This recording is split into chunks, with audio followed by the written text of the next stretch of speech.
Antes de leer la palabra de Dios en esta tarde, quiero compartir con ustedes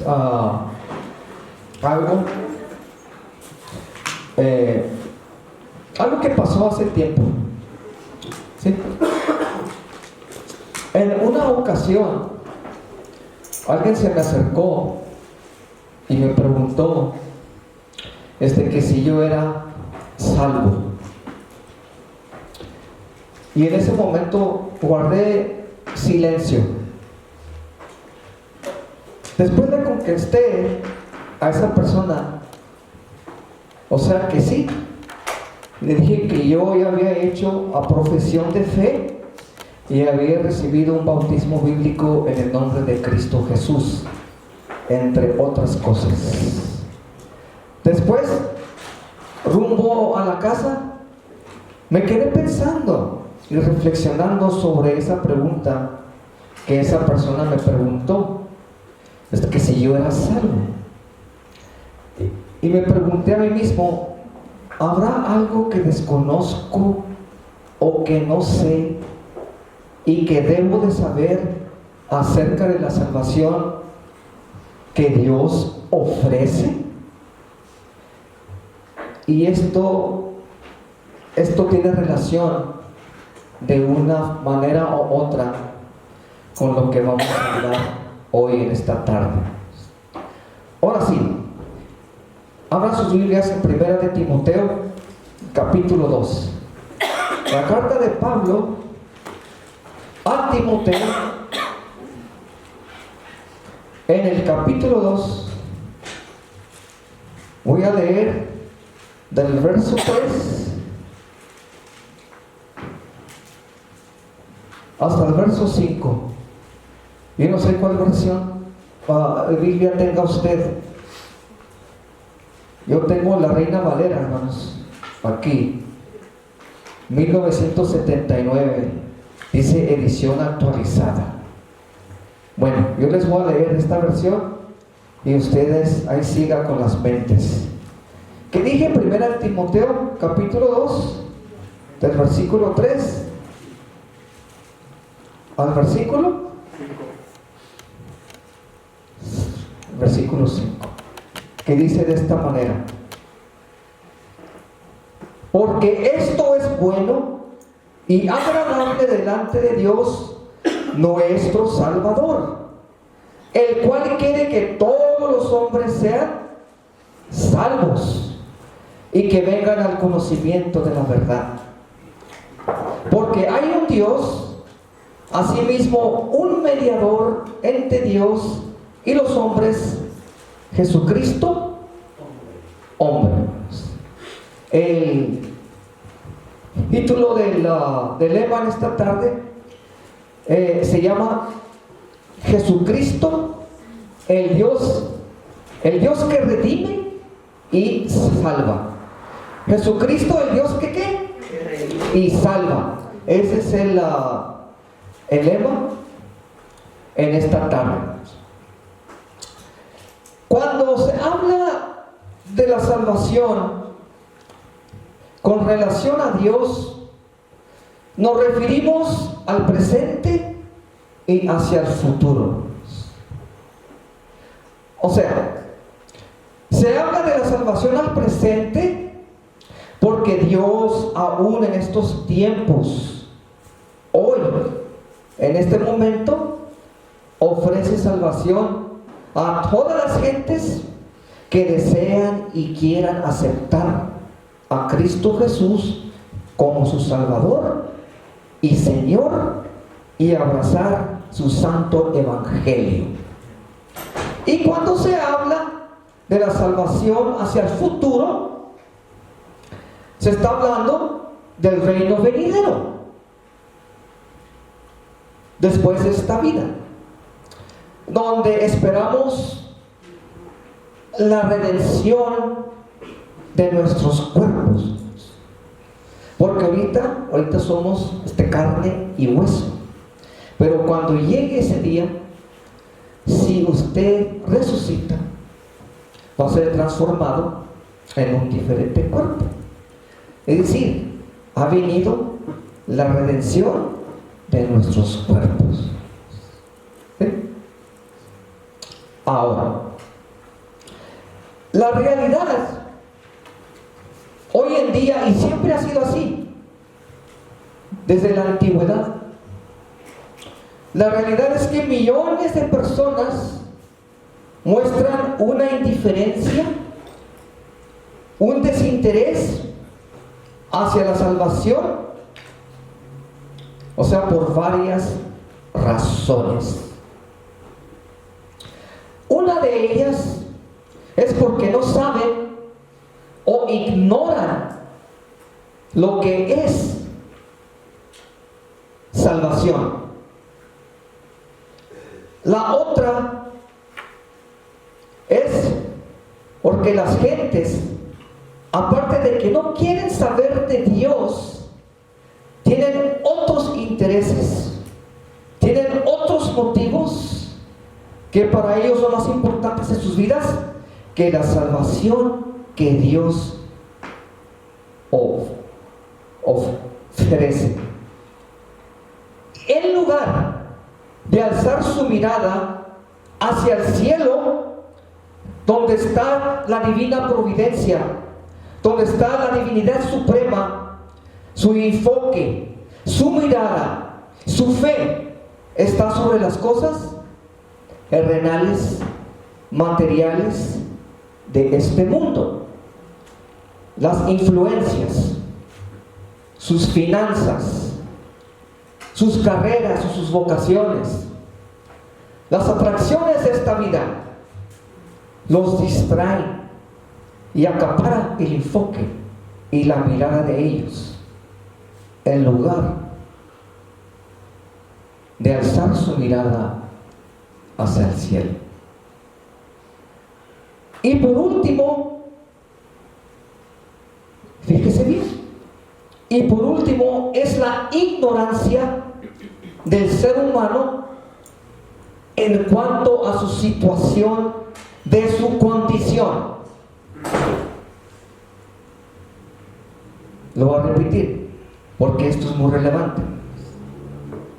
Es la ignorancia del ser humano en cuanto a su situación presente, de su condición. A esto último es como una persona que está enferma sin saberlo y por ende siente que no necesita ir al médico. Pues yo me siento bien, ¿a qué voy al médico? Hasta que después de un tiempo se le ocurre, nomás porque se le ocurre, y resulta y decide ir al médico para hacerse un chequeo general de todo, aunque no sienta dolor, aunque no sienta molestia. Pero resulta que esa ida al médico y esos análisis que le hicieron arrojaron que tiene una condición médica grave. Yo he oído testimonios de gente de la tercera edad y también de otras edades que nunca habían ido al médico, o quizás tenían mucho tiempo de no ir a hacerse un chequeo general. ¿Y para qué iba? Yo no sé para qué iba. Si yo no tenía molestias en mi humanidad, yo me sentía entero, yo me sentía bien, yo me sentía saludable. Pero cuando fueron, bueno, a uno le dijeron que tenían principios de diabetes. Bueno, quizás no estaba avanzado, pero ya tenía una condición médica, ¿no? A otro le dijeron que tenía un hígado grasoso, que le dicen un hígado graso, no me equivoco, ¿no? le dijeron que el riñón estaba en una fase de principios, una condición, ¿verdad?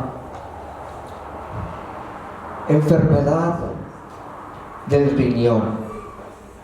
Y así sucede.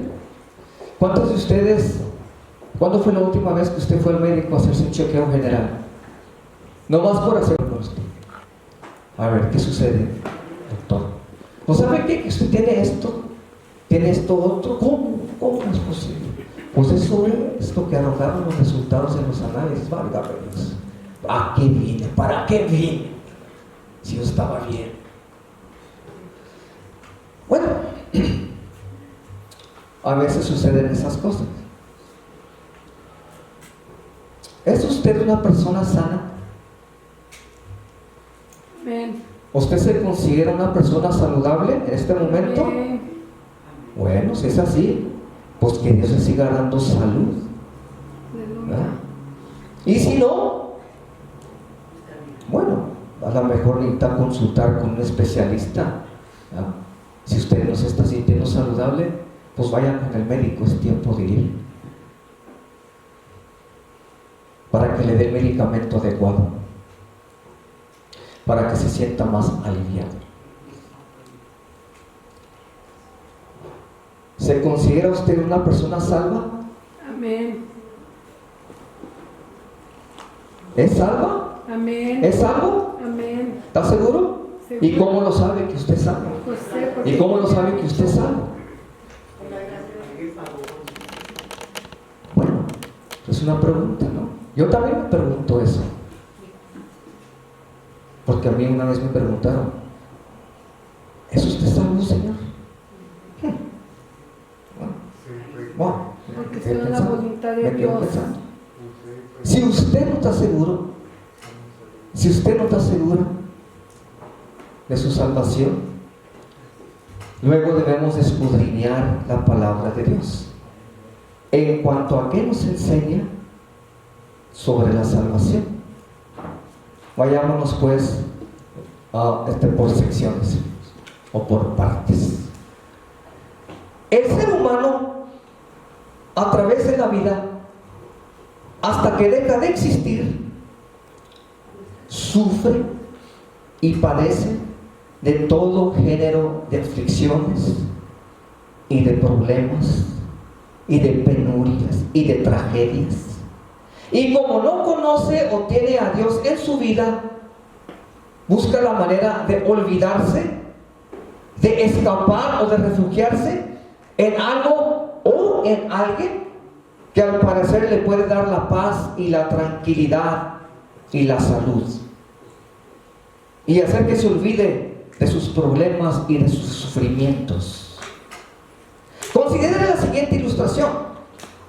Por ejemplo, aquellos que son adictos y que necesitan y dependen de una droga o de ciertos narcóticos que van a destruir la salud y el cuerpo y sus mentes, e inclusive el alcohol, aparte de otras cosas que podrán aliviar y olvidarse y huir de sus pesares y de sus sufrimientos.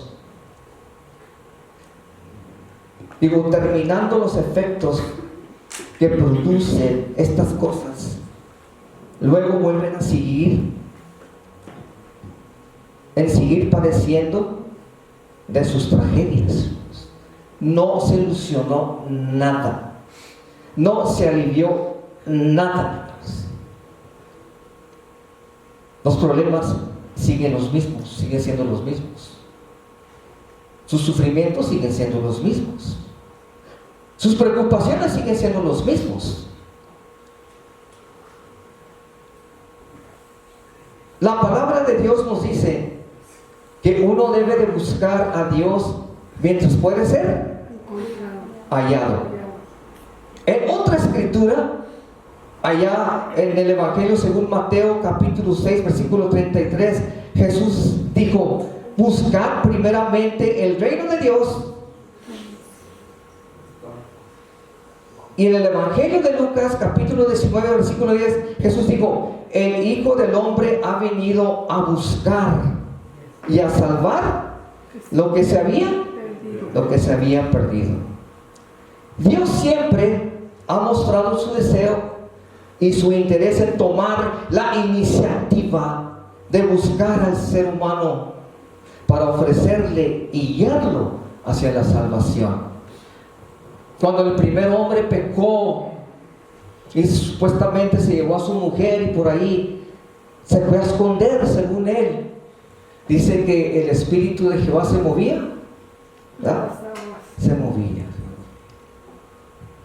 Digo, como que si Dios no sabía en dónde estaba. Pero a pesar de eso, Dios les preguntó, los llamó: ¿dónde estás qué? ¿Dónde estás? Tú, le dijo el Señor. Nadie puede engañar al Señor. Amén. Nadie se puede esconder de Dios. Amén. ¿Sí? Usted puede decir: yo vengo a la iglesia porque yo ando buscando a Dios. ¿Oh, de veras? ¿Quiere buscar a Dios? ¿Será que usted quiere buscar a Dios o Dios lo busca a usted? ¿Cuál será? Dios buscó al hombre y lo llamó: ¿dónde estás tú? El hombre no lo buscó, el hombre se escondió. Lo que pasa a través de las épocas desde que pecó el primer hombre, la palabra de Dios dice que no hay justo ni aún que uno. Dice que todos se rebelaron, todos se fueron por su camino. No hay hombre en la tierra que busque a Dios. Dios toma la iniciativa de buscar al hombre. Y si usted vino en esta tarde, o si usted lee la Biblia, hermanos, quizás eso está buscando.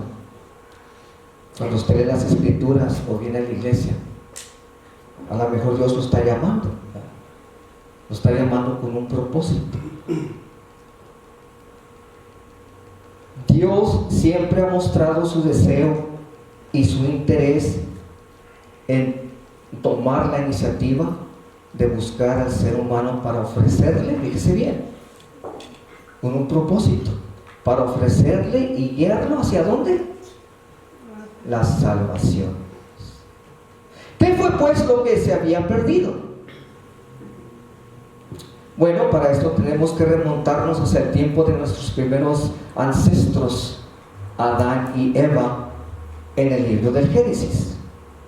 Muchos de ustedes han leído el libro de Génesis y están bien compaginados con los relatos del libro del Génesis, especialmente con la caída del hombre.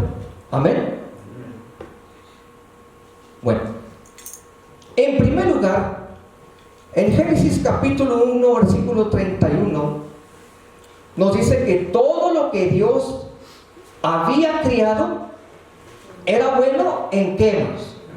En gran manera. Eso es lo que dice la palabra de Dios.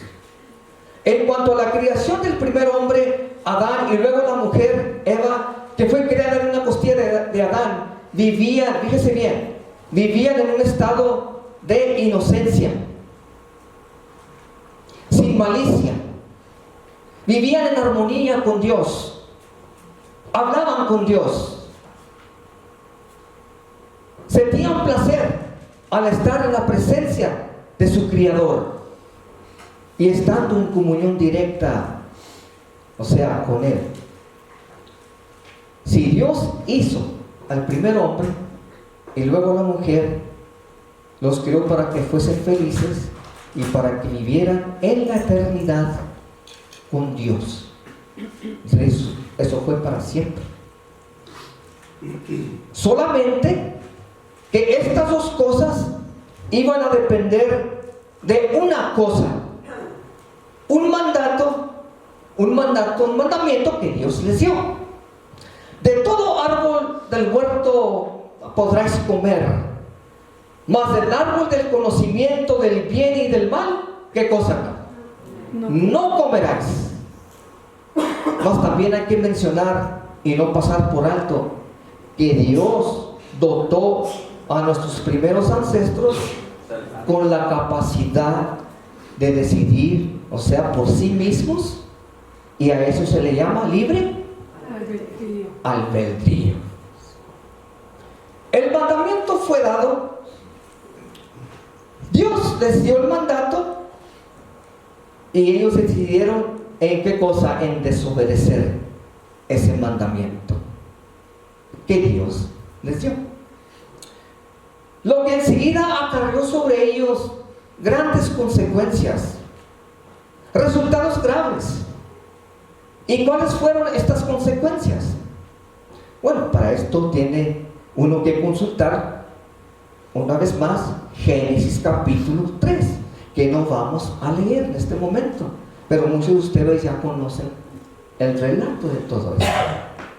Pero sí vamos a mencionar algunos resultados en cuanto a su desobediencia y de su caída. En primer lugar, perdieron aquella inocencia, perdieron aquella ingenuidad, perdieron esa falta de malicia que ellos tenían. Enseguida fueron expulsados, fueron arrojados del jardín del Edén. Número 3, se rompió la relación y comunión íntima que tenían con Dios. Número 4, fueron sentenciados a ganarse el pan, o sea, con su propio ¿qué? Esfuerzo y sudor. Eso a mí, hermanos, no me gusta, hermanos, porque desde que tengo conocimiento de mi adolescencia, yo trabajé, hermanos, y a mí no me gusta trabajar, nunca me ha gustado trabajar, ni ganarme el pan de cada día. Pero esa es la vida, hermanos. Esa fue la sentencia. Ni modo, ¿verdad? Si no trabajo, no como. Si no trabajo, no tengo vestido. Si no trabajo, no tengo carro. Si no trabajo, no puedo pagar los recibos del mes. Pero qué bueno, hermanos. No, miren, qué bueno, hermanos. Porque mi padre nos enseñó, por lo menos a los varones, a ganarnos el pan de cada día. Porque él puso el ejemplo. Amén. Sí, Señor. Un señorón, mi padre. Ejemplo. Y doy gracias a Dios por mi padre. Claro que sí. Muy bien.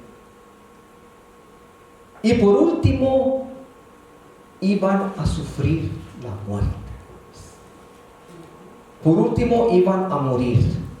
Esta fue la sentencia más notable dada por Dios hacia la primera pareja por su pecado. Y a raíz de esto, el apóstol Pablo, en su carta a los Romanos, en el capítulo 5, versículo 12, dice que así como el pecado entró en el mundo por medio de un hombre, y por medio del pecado la muerte, así también la muerte se extendió a todos los hombres, porque todos ¿qué? Todos pecaron. Entonces esto tiene sus raíces. Esto se remonta hacia atrás muchos miles de años. Y con eso no estoy diciendo, como dicen los científicos, que la Tierra tiene 1 millón de años. No, eso no es cierto. ¿Ya? Pero aquí una cosa muy relevante y muy importante. Mas Dios, dentro de su omnisciencia, y que todo lo sabe, y su soberanía, y por su amor, fíjese, y por su amor y misericordia hacia su creación, y en particular hacia la humanidad, ya tenía un plan de rescate si el hombre fallara. Como dice una frase que ustedes ya la han escuchado una vez, y la voy a parafrasear. Fíjese esta frase como dice, tiene mucho sentido. Antes de que Dios dijera hágase la luz, primero en el cielo se dijo, hágase una cruz. ¿Se dan cuenta? Digo, ¿tiene sentido eso? Dios es soberano. Dios es el creador de todas las cosas. Dios es omnisciente. ¿Sabía que el hombre iba a fallar? ¿Dios? Claro que sí. Dios lo sabe todo. Ningún ser humano puede esconder, hermanos, lo que hace en su privacidad. Ningún creyente cristiano, o que se cree creyente cristiano, y yo soy el primero, yo me incluyo, yo jamás puedo tapar lo que yo hago en mi vida privada, porque aunque ustedes no lo saben, Dios sí lo sabe.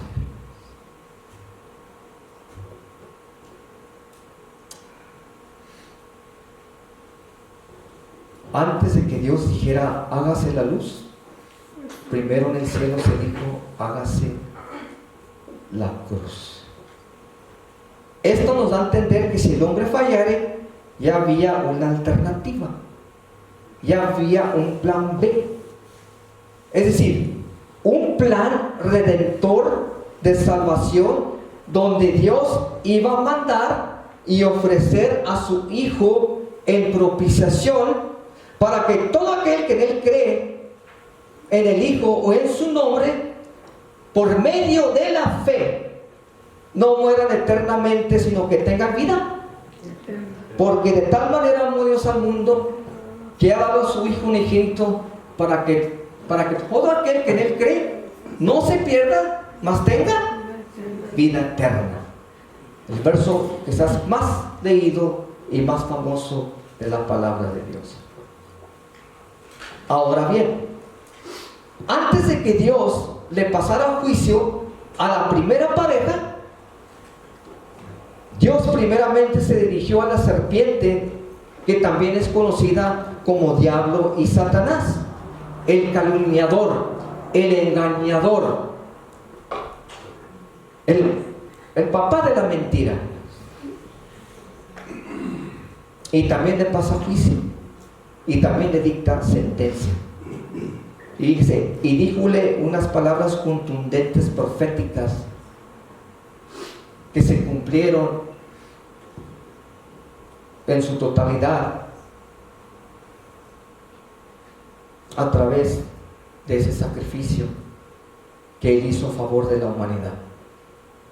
Y esto iba a cambiar el rumbo del plan redentor de Dios para siempre, haciendo alusión a dos simientes, una de Dios y la otra de ¿quién? Del diablo. Bueno, ahí estamos contando la historia de la caída del hombre. Estamos hablando de los frutos de la caída del hombre. ¿Sí? La pregunta es esta: ¿cuál fue y cuál es y sigue siendo la condición humana hasta el día de hoy, después de la transgresión de Adán y Eva? ¿Cuál es la condición humana? Y nosotros no nos podemos escapar. Ahorita vamos a ver por qué.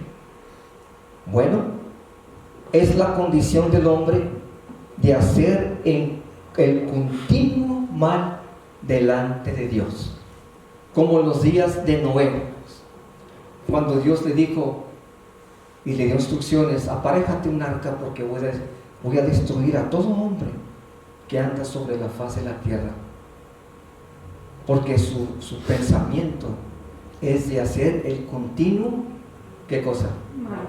¿Qué es lo que estamos viendo hoy, hermanos, en estos días? Muchas cosas, infinidad, que a lo bueno le llaman malo y a lo malo le llaman bueno. Ahora ya salió, hermanos, se está haciendo muy de moda. Ayer escuché, salió esa noticia, que ya hay gente de todas las edades, especialmente jóvenes, que se sienten animales, que tienen un sentimiento de una bestia, se están vistiendo y se están comportando como animales, gatos, lobos, de tortugas. Yo no he visto aquí en El Paso todavía, pero salió un reportaje que en Juárez vi un video que ya, hermanos, había un par de lobos ahí con máscaras y haciéndole como lobos, y válgame la redundancia, pensé, ¿a qué va a llegar este mundo? Como los tiempos de ¿quién? De Noé. Y por lo tanto, todos los seres humanos, incluyéndome a mí y incluyéndose a usted, incluyendo a nosotros, ya vinimos en un estado pecaminoso, con una naturaleza caída y prestos para hacer el mal. Lo que estamos diciendo aquí es que ya vinimos con una naturaleza caída. Y no estamos diciendo que usted está haciendo el mal en el presente, porque ustedes son creyentes.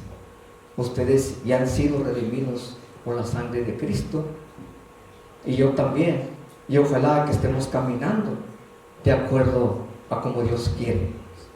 Pero bueno, el salmista se expresaba en el Salmo 51, versículo 5. Salmo 51, 5. El salmista se expresaba de esta manera: yo nací en iniquidad, y en pecado me concibió ¿quién? Mi madre. Yo soy hijo de madre, usted es hija de madre, hijo de padre. Bueno, usted es hijo o hija de madre. Cuando dice yo nací en iniquidad y en el pecado me concibió mi madre, ahí estoy yo y ahí está usted. Y el apóstol Pablo, en su carta una vez más a los romanos, en el capítulo 3, versículos 12 y 13, dice que todos se han desviado, a una se hicieron inútiles. No hay quien haga lo bueno, no hay ni siquiera uno. No hay ni siquiera uno. No, hermano, pero mire, yo conozco a ciertas gentes que son buenas en el trabajo. Mis vecinos son buenos, les gusta ayudar a la gente. Vienen y cuando me saludan, lo que necesite, señor Gutiérrez, aquí estamos a sus órdenes. Bueno, quizás en el sentido humano sean buenos con relación a otras personas que les rodean, ya sea en el trabajo, ya sea en la comunidad, ya sea en el campo. A veces usamos esa expresión: es una persona buena, hazle caso, digo, tenle confianza. Pero en el sentido bíblico estricto de la palabra, aquí nos está diciendo que no hay quien haga lo bueno, no hay ni siquiera uno. A ver, ¿qué hizo usted? ¿Qué hice yo para tener o nacer con una naturaleza caída, pecaminosa? Piensen en eso. Piénsenlo. ¿Qué hizo usted para tener o nacer con una naturaleza caída, como dice la palabra de Dios? Nada.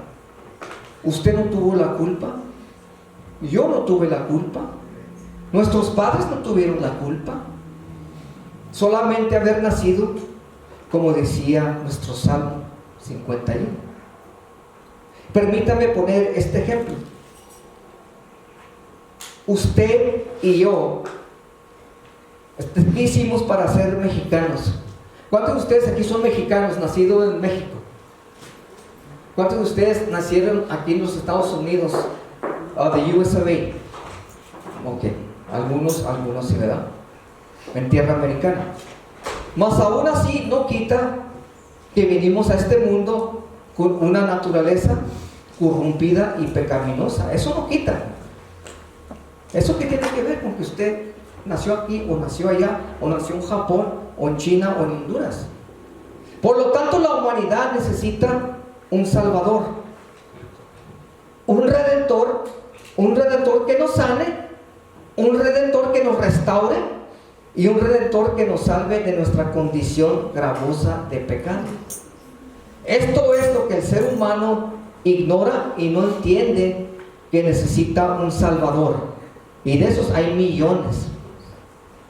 A ver, después del pecado de Adán y Eva, ¿cómo se salvaba o cómo se redimía o cómo se redimía de sus transgresiones y faltas los que eran del pueblo de Dios?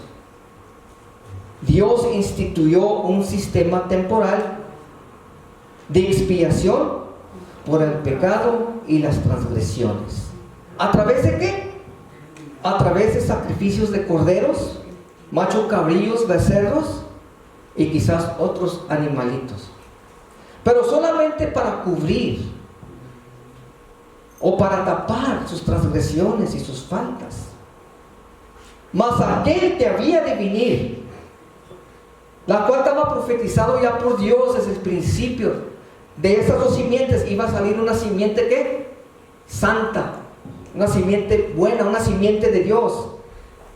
Pues esa simiente, la cual había de venir, al cual Juan el Bautista identificó como el Cordero, que no simplemente cubre el pecado, sino que ¿qué? Sino que borra y quita el pecado de una vez y por todas. En la versión 1909 de la Reina Valera, si no me equivoco, el Salmo 31, capítulo 1, dice: bienaventurado aquel cuyas iniquidades son perdonados y borrados. ¿Qué? Yo no sé cómo dice su versión, pero aquí dice que no cubre, no solamente cubre ni tapa. Aquí son perdonados y borrados, hermanos, borrados. Entonces el ser humano, quien se encuentra enfermo del pecado, necesita el remedio. ¿Quién le puede sanar, salvar y rescatar? ¿Y quién es ese remedio? La simiente de Dios.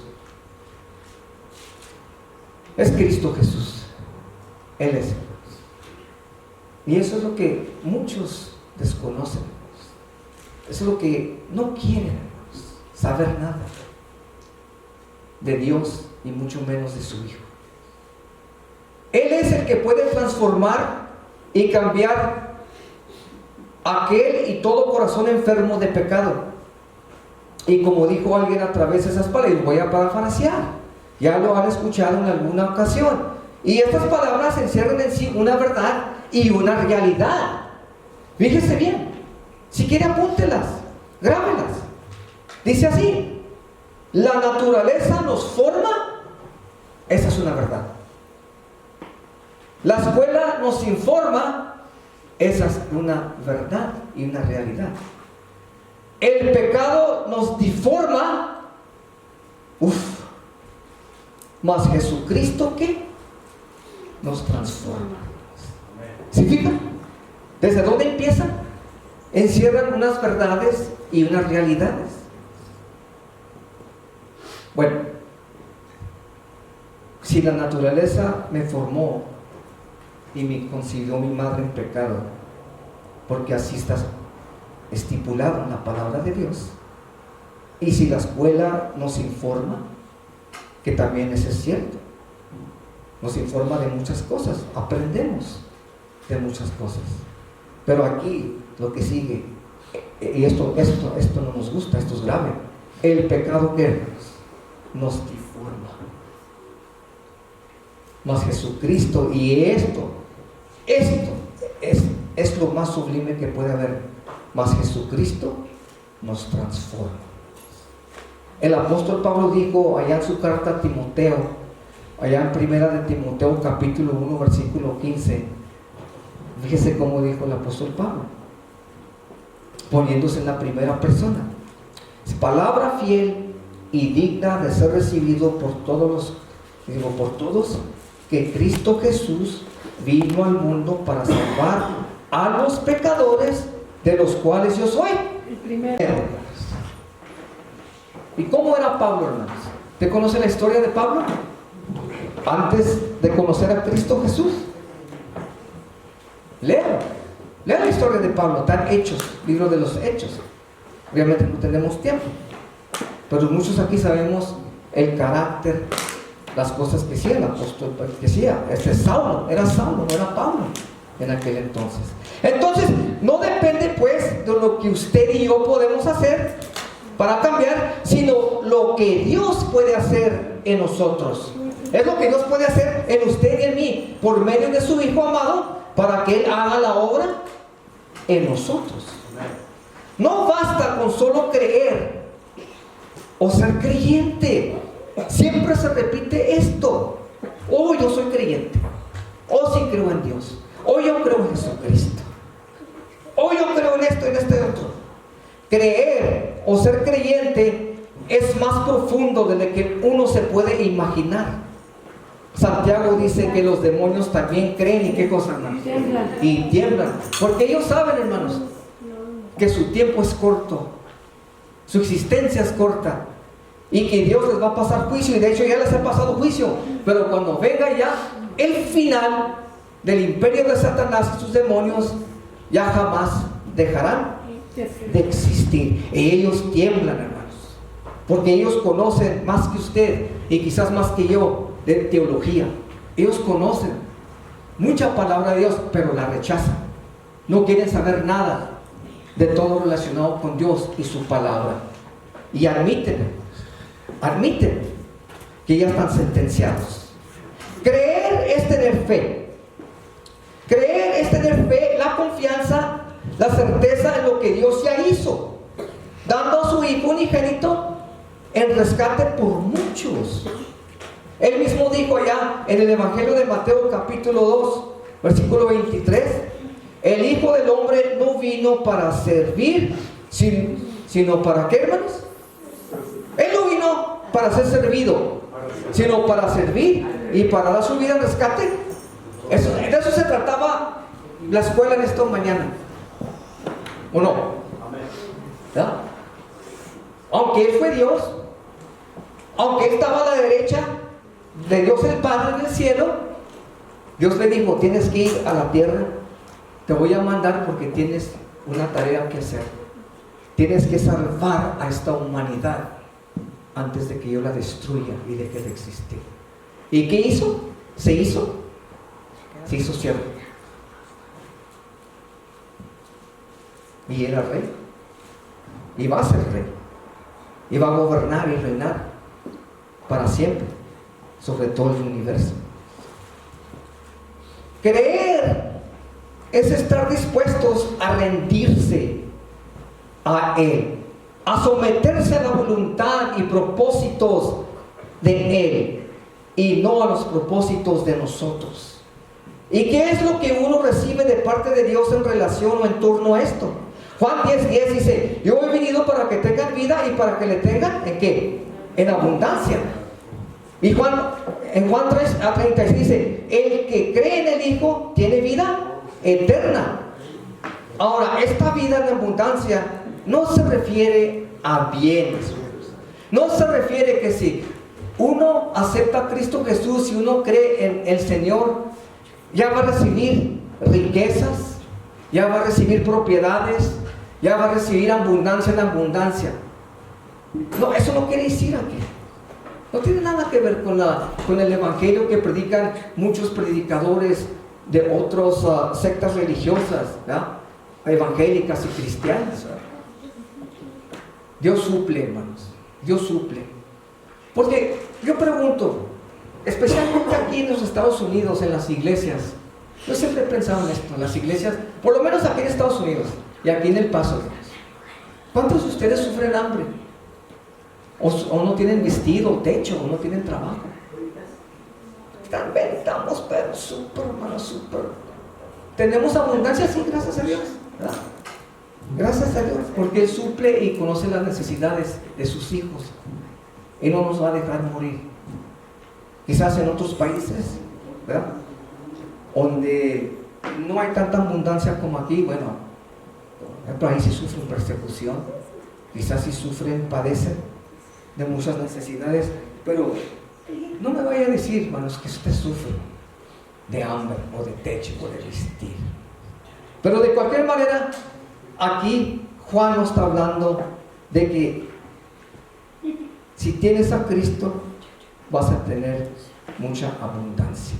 No, sino lo que sí vamos a tener una vida llena de propósito, de esperanza y comunión con Dios, porque en Él está la vida eterna. Jesús concluye diciendo en el verso 36, la segunda parte: pero el que no obedece al Hijo no verá la vida, sino la ira de Dios será y permanece sobre quién, hermanos. Dios está irado, hermanos, con todo aquel que practica el pecado. Dios no está contento. El pecado no es compatible con la santidad de Dios.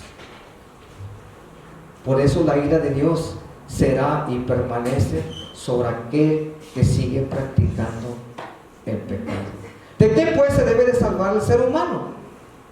De la ira de Dios. El pecado es la transgresión ¿de qué? De la ley de Dios. Y la ira de Dios trae destrucción y muerte a todo aquel que no se arrepiente, para que se vuelva a Dios. Como dice el Salmo capítulo 7, y este Salmo vamos a leerlo. Fíjese cómo dice el Salmos capítulo 7.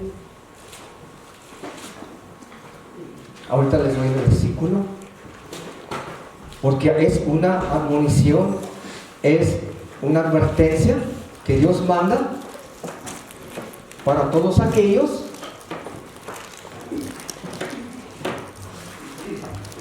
que practican el pecado. Del versículo 11 a 13, una vez más. Yo no sé cómo dice su versión, pero aquí les voy a compartir esta. ¿Qué dije? Salmo 7, del 11 al 13. Fíjense bien cómo dice esta versión. Quizás en la versión suya dice más claro y más agudo: Dios es el que juzga al justo, y Dios está airado todos los días contra el impío. Si no se convirtiere, Él afilará ¿qué? Su espada. Armando tiene ya su arco y lo ha preparado. Asimismo ha aparejado para el armas de muerte. Entonces, ¿qué decimos pues? Que si aquellas personas que no se arrepienten y se vuelvan a Dios, ya tienen juicio. Dios es un Dios justo, que no solamente reprende y odia la maldad, sino que castiga al pecador con justo juicio. Qué terrible es eso. Es algo, es algo muy terrible. Ir concluyendo ya. Oír el Evangelio, escuchar la palabra de Dios, es un buen comienzo, es el principio donde uno empieza a crecer en el conocimiento y la verdad de Jesucristo, ¿o no, hermanos? Nosotros, muchos, la mayoría, cuando empezaron a escuchar la palabra de Dios a través de una predicación, a través de predicaciones, el hermano lo iba a visitar, lo estaba evangelizando, o estaba viendo quizás el Evangelio, escuchando el Evangelio a través de la tele en aquel tiempo, ahora por YouTube. Es un buen principio, porque ese principio nos ha llevado a donde estamos hoy. Gracias a Dios. Es un buen principio. Porque nos ha traído y nos ha llevado y traído hacia donde estamos en el presente. Oír es información. Y esa información, esa es la forma de las buenas nuevas del Evangelio. Mas obedecer es que es transformación. Quizás, bueno, ¿verdad? Quizás a muchos nos falta, a mí me falta la segunda parte. Sí, digo, tú has creído a través del tiempo, has acumulado teología, conocimiento de la palabra, pero ¿practicas lo que predicas? Ustedes tienen el derecho de decirme eso. Ustedes tienen el derecho de decirles a todos los que exponemos aquí, desde aquí: oiga, hermano, ¿usted practica lo que dice? ¿Lo que predica? Por eso dice, obedecer, ¿qué? Es transformación. Depositando y aumentando su fe en Él. Porque como decía Pablo en el capítulo 10, versículo 17, porque la fe viene por el oír, y el oír, ¿qué cosa? Por la palabra de Dios. Concluyendo, más aparte de la fe que viene por el oír de la palabra de Dios, aún todavía uno necesita ser salvo. Uno necesita dar el siguiente paso, en ser salvo. El deseo de Dios, pues, es que todas las gentes sean salvos. Dios es paciente, no queriendo que nadie perezca, sino que todos vengan al arrepentimiento para recibir el perdón de sus pecados. Y abogado tenemos, pues, abogado tenemos, si acaso faltamos o transgredimos, y tengo que decirlo, y si pecamos, si nos arrodillamos delante de Dios con sinceridad, de todo corazón, ¿qué cree? Él nos perdona. Pero ve y no peques más. Oh, es muy fácil decir, pero es algo difícil de hacer. Último texto, con este concluimos. Isaías capítulo 1. Con este texto concluimos en esta tarde. El capítulo 1 de Isaías, fíjese cómo dice, 1:18. Esto es lo que quiere Dios de todas las gentes que consideren a Dios como su Salvador y su Redentor. Fíjese, esto es lo que Él quiere. Venid luego, dirá Jehová, y estemos a cuenta. Si vuestros pecados fueron como la grana, como la nieve serán emblanquecidos. Si fueron rojos como el carmesí, vendrán a ser como el ¿qué? La blanca lana. Ese. Ahí está. No. Dios es un Dios lleno es un Dios de misericordia, es un Dios benevolente, es un Dios de gracia, de oportunidades, pero uno tiene que venir y estar a cuentas con Él. Es todo. No por méritos, usted no tiene que hacer méritos, porque los méritos su Hijo Jesucristo ya los hizo por usted. Es por los méritos. Bueno, Isaías 43:25 dice: yo soy el que borro tus transgresiones por amor a mí mismo, y no recordaré tus pecados. Hazme recordar, discutamos juntos nuestro caso, habla tú para que yo te pueda justificar. Amén. Borrón y cuenta nueva. ¿Ya? Ahí fue. Como dicen en inglés, it's a clean slate. Ok, la regaste, cometiste el error, no pusiste atención, pero mira, borrón y cuenta nueva, ok, empieza de nuevo. me ande regando, Gutiérrez. Por favor. Lo que me han dicho. Borrón. Entonces en esta tarde nos vamos con esta pregunta para reflexionar y examinarnos a nosotros mismos. Si de veras soy salvo. Y si no, bueno, hay que hablar con Dios. ¿Qué es lo que tengo que hacer para ser salvo? La pregunta es usted salvo? ¿Es usted salvo? ¿Soy salvo? Necesito escudriñarme y necesito examinarme a mí mismo. Que Dios les bendiga esta tarde y esto fue palabra de Dios.